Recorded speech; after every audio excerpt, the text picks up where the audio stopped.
Welcome to maths with Mathesh. நம்ம இன்னைக்கு 10th maths முக்கோணவியல் பயிற்சி 6.4ல் ரெண்டாவது கணக்கு பார்க்க போறோம். கடலின் நீர்மட்டத்திலிருந்து 40 மீட்டருக்கு மேலே உள்ள ஒரு கப்பலின் மேல் பகுதியில் நின்று கொண்டிருக்கிற ஒருவர் குன்றின் உச்சியை 60 டிகிரி ஏற்ற கோணத்திலும் அடிப்பகுதியை 30 டிகிரி இறக்க கோணத்திலும் காண்கிறார் எனில் கப்பலில் இருந்து குன்றுக்கு உள்ள தொலைவையும் குன்றின் உயரத்தையும் காண்க அப்படின்னு சொல்லி கேட்டிருக்கிறாங்க. ரூட் 3 மதிப்பும் கொடுத்துருக்குறாங்க. நமக்கு ஒரு நபர் எங்க இருக்கிறார் அப்படின்னா கடல் நீர்மட்டம் எப்படி இருக்கிறதா எடுத்துக்கிட்டோம் அப்படின்னா இதற்கு 40 மீட்டருக்கு மேலே உள்ள ஒரு பகுதியில் இருந்து ஒருவர் நின்று கொண்டு ஒரு குன்றின் உச்சியை 60 டிகிரி ஏற்ற கோணத்தில் பார்க்கிறாரு. ஸோ குன்றானது நமக்கு இவ்வளோ உயரமாக இருக்கிறதா எடுத்துக்கிட்டோம் அப்படின்னா குன்றின் உச்சியை 60 டிகிரி ஏற்ற கோணத்தில் பார்க்கிறாரு. அடுத்து குன்றின் அடிப்பகுதியை 30 டிகிரி இறக்க கோணத்தில் பார்க்கிறார். குன்றின் அடிப்பகுதியை 30 டிகிரி இறக்க கோணத்தில் பார்க்கிறார் எனில் கப்பலிலிருந்து குன்றுக்கு உள்ள தொலைவு, இந்த தொலைவை கேட்குறாங்க. இதை நம்ம எக்ஸ்ன்னு எடுத்துக்கலாம். அடுத்து குன்றின் உயரத்தையும் கண்டுபிடிக்க சொல்லியிருக்கிறாங்க. கப்பலானது கடல் நீர் மட்டத்திற்கு மேலே 40 மீட்டர் உயரத்தில் இருக்குது. ஸோ இந்த இடத்துல இருந்து தான் நமக்கு பார்க்குறாங்க. குன்றின் உச்சியை 60 டிகிரி ஏற்ற கோணம். ஸோ பார்வை கோடு வரைஞ்சு அதிலிருந்து 60 டிகிரி ஏற்ற கோணத்தில் குன்றின் உச்சியை பார்க்குறாங்க.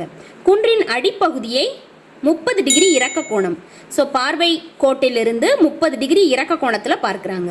ஸோ இந்த ரெண்டு கோடும் இணையான கோடாக இருந்தால் இது குறுக்கு வெட்டி. ஸோ குறுக்கு வெட்டி ஏற்படுத்தக்கூடிய ஒன்றுவிட்ட கோணம் சமமாக இருக்கும்.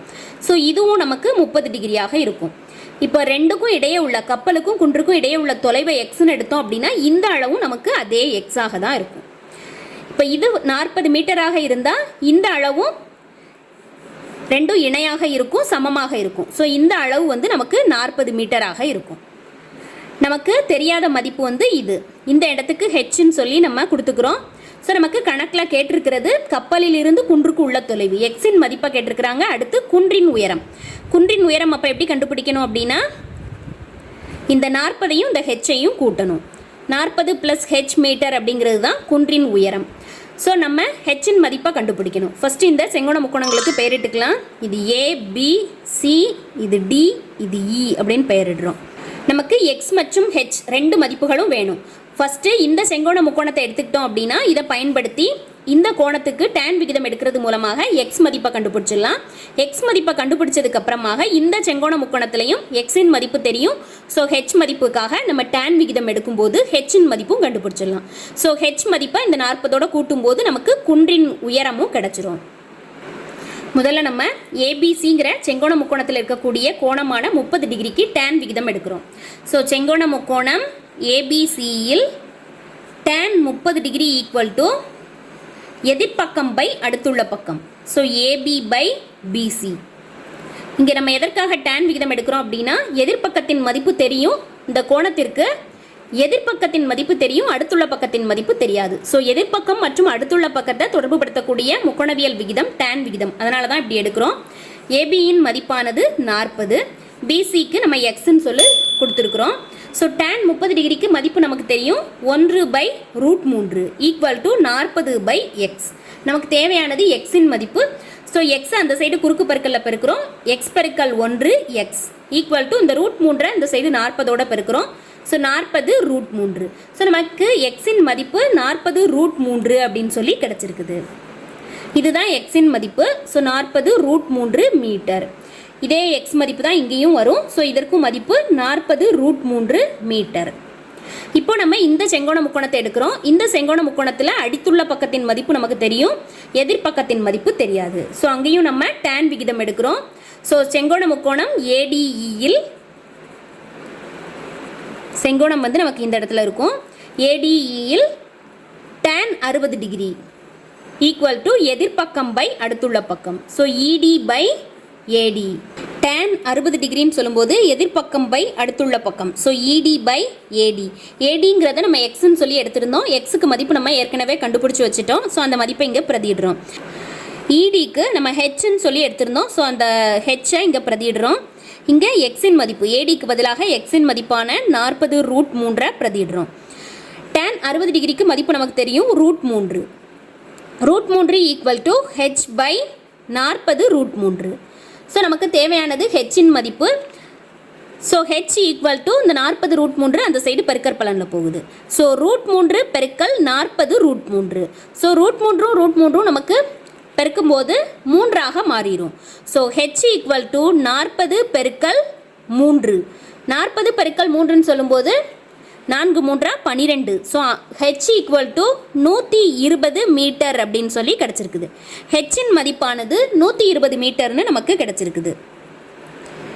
நமக்கு தேவையானது குன்றின் உயரம். குன்றின் உயரம்னு சொல்லும்போது 40 + ஹெச். ஸோ ஹெச்சின் மதிப்பை இங்கே வந்து நம்ம பிரதியிடுறோம். நம்ம குன்றின் உயரமாக 40 + ஹெச் அப்படின்னு சொல்லி எடுத்திருந்தோம். ஹெச்சின் மதிப்பை இங்கே வந்து பிரதியிடுறோம். ஸோ 40 + 120. ஸோ குன்றின் உயரமானது 160 மீட்டர் அப்படின்னு சொல்லி நமக்கு கிடைச்சிருக்குது. கப்பலுக்கும் குன்றிற்கும் இடைப்பட்ட தொலைவாக நம்ம எக்ஸை எடுத்திருந்தோம். ஸோ எக்ஸின் மதிப்பை இங்கே வந்து பிரதியிடுறோம். எக்ஸின் மதிப்பு நமக்கு 40 ரூட் 3 மீட்டர்னு கிடச்சிருந்துச்சு. இங்கே நம்ம ரூட் 3க்கு மதிப்பை பிரதியிடுறோம். ஸோ 40 பெருக்கல் 1.732. 1.732 40ஆல் பெருக்கிறோம். 4 2 8, 4 3 12க்கு 2, மீதி 1, 4 7 28 1, 29க்கு 9, மீதி 2, 4 + 2 6. இந்த ஆன்சரில் 40ல் இருக்கக்கூடிய 0வை சேர்த்துக்கிறோம். அடுத்து 3 டிஜிட் தள்ளி புள்ளி வைக்கணும். ஸோ 69.28 69.28 மீட்டர் அப்படின்னு சொல்லிட்டு கப்பலுக்கும் குன்றிற்கும் இடைப்பட்ட தொலைவு நமக்கு கிடைச்சிருக்குது. நமக்கு கடலின் நீர்மட்டத்தில் இருந்து 40 மீட்டர் உயரத்தில் இருக்கக்கூடிய ஒரு கப்பலின் மேல் இருந்து ஒருவர் வந்து குன்றின் உச்சியை ஏற்ற கோணத்திலையும் 60 டிகிரி ஏற்ற கோணத்தில் பார்க்கிறாரு. அந்த குன்றின் அடியை 30 டிகிரி இறக்க கோணத்தில் பார்க்கிறாருன்னு சொல்லி கொடுத்துருக்குறாங்க. ஸோ இந்த மதிப்பு அனைத்தையும் நம்ம குறிச்சுக்கிறோம். இங்கே இந்த மதிப்பு, அதாவது கப்பல் மற்றும் குன்றுக்கு இடைப்பட்ட தொலைவை எக்ஸ்ன்னு எடுத்துக்கிறோம். அதே எக்ஸ் தான் இங்கேயும் வரும். இந்த கப்பலின் உயரம் தான் இங்கேயும் வரும். இந்த சிடியின் மதிப்பாக இந்த இடிக்கு நம்ம ஹெச்ன்னு சொல்லி பெயரிட்டுக்கிறோம். ஸோ நமக்கு குன்றின் உயரமானது 40 + ஹெச் அப்படின்னு சொல்லி இருக்கும். ஸோ ஃபஸ்ட்டு எக்ஸ் மதிப்பை கண்டுபிடிக்கிறதுக்காக செங்கோண முக்கோணம் ஏபிசியில் இருக்கக்கூடிய 30 டிகிரிக்கு டேன் விகிதம் எடுத்து எக்ஸின் மதிப்பை கண்டுபிடிக்கிறோம். எக்ஸின் மதிப்பை கண்டுபிடிச்சதுக்கு அப்புறமாக இந்த செங்கோண முக்கோணத்தில் ஏடிஇ அப்படிங்கிற செங்கோண முக்கோணத்தில் எக்ஸின் மதிப்பு தெரியும். ஸோ ஹெச்சின் மதிப்பை டேன் விகிதம் எடுக்கிறது மூலமாக கண்டுபிடிச்சிடலாம். ஸோ ஹெச்சின் மதிப்பானது 120 மீட்டர்னு சொல்லி கிடச்சிருக்குது. நமக்கு தேவையானது இசி, அதாவது குன்றின் உயரம். ஸோ 40 கூட இந்த ஹெச்சின் மதிப்பை கூட்டுறோம். ஸோ ஹெச்சின் மதிப்பை 40ஓட கூட்டும்போது குன்றின் உயரம் கிடைச்சிருது. கப்பலுக்கும் குன்றிற்கும் இடைப்பட்ட தொலைவாக எக்ஸ் மீட்டர் எடுத்திருந்தோம். ஸோ எக்ஸின் மதிப்பை பிரதியிட்டு ரூட் 3க்கு மதிப்பை பிரதியிடும் போது நமக்கு 2க்கும் இடைப்பட்ட தொலைவு கிடைச்சிருது.